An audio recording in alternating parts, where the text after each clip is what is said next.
Idea economy. What is it and why should we bother about it?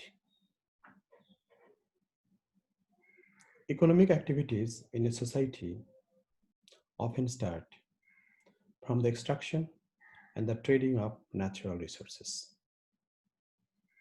Like Saudi Arabia, in a business of extracting petroleum and trading it in the market. The economic growth depends on how much per capita natural resources there and what is the price could be charged in the market. It has a limitation because often the reserve is limited. So depending on the population size and the reserves and its market value, per capita income will eventually reach to a certain saturation level. Second thing is that labor-based economy. That is, you trade labor in the market. Particularly, it focuses on the low-skilled labor. Like Bangladesh once was a very poor country because it is relying on the natural resources. Then Bangladesh succeeded to commercialize its labor, either by sending them outside of the country or engaging them into export-oriented manufacturing like ready-made garments. Eventually, income saturates because it depends on how many people are working, how many hours they're working, and what is the market value of the labor, which is now even under threat due to the progression of robotics and automation. Third one is the capital. That means you make some savings, you buy capital equipments, then start producing certain products and start producing some income from that. But it has also limitation because how much capital you do have and how many pieces of the product you're producing you can sell in the market. So eventually your income going to saturate.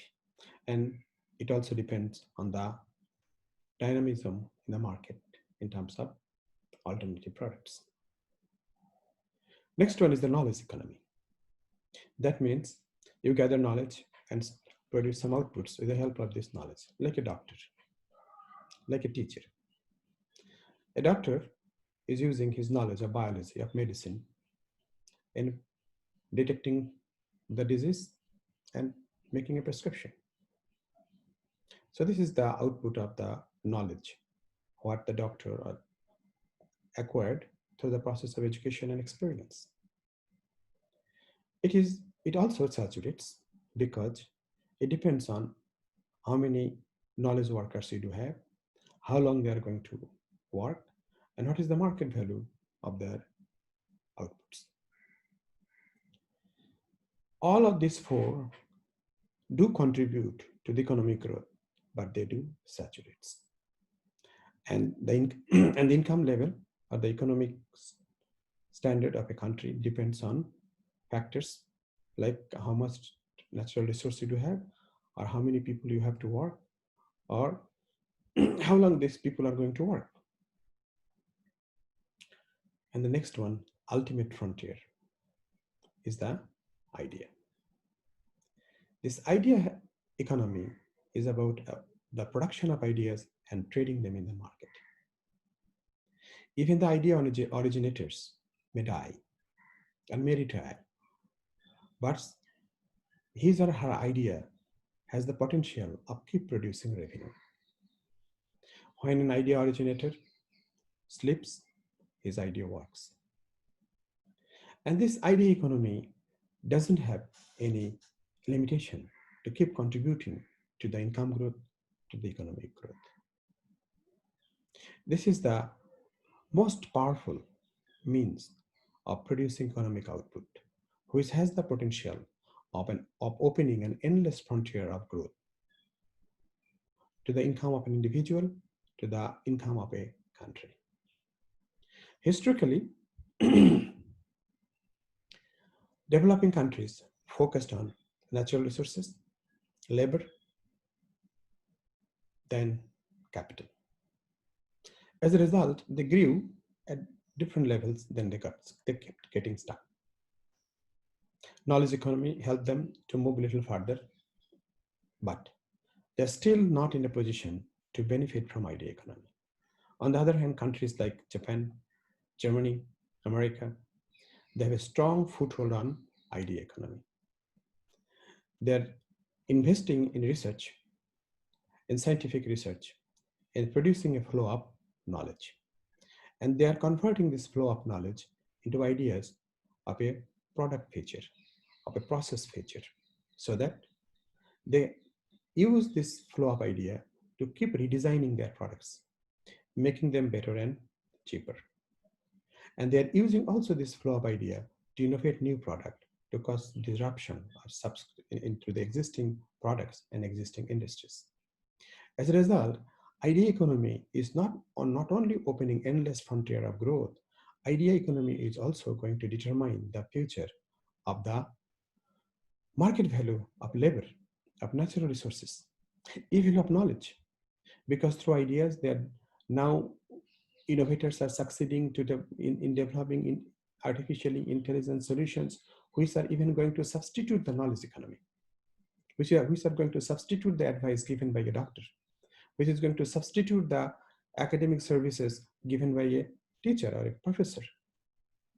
Similarly, uprising of the idea of electric vehicle is basically disrupting the oil economy, because no longer liquid fuel would be needed in the future to drive your automobile.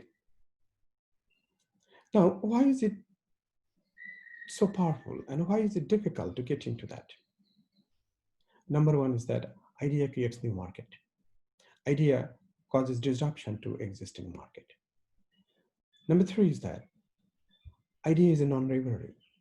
That means same idea could be copied into many products, in millions of products, but still the utility will not diminish. That means it is highly scalable. It has a basically infinite room of scaling up. It has also, and that is the reason, it has also a serious monopolistic market power attaining capability. Why is it difficult? Because you need underlying new technology core. And new technology core is not available all around us. And there is a dynamics in the market in terms of competition. It doesn't matter how great idea you do have. First challenge is that it will come in a primitive form in producing loss-making revenue. So it needs a flow of ideas to turn this loss-making revenue into profit. Second thing is that it doesn't matter how great it is. It doesn't matter how legal barriers are there. Eventually, competitors are going to imitate, innovate, and even bring substitution to that. That means there is a high degree of dynamism. There is a strong response from the competition. And to benefit or the profit from the idea generator needs to have a not only a strong flow of ideas, also needs to figure out when to change the track and start pursuing alternative set of ideas. And why is it difficult? Because first, we need to know how to produce ideas. Second, we need to know how to compete in the market to turn the idea into profitable revenue.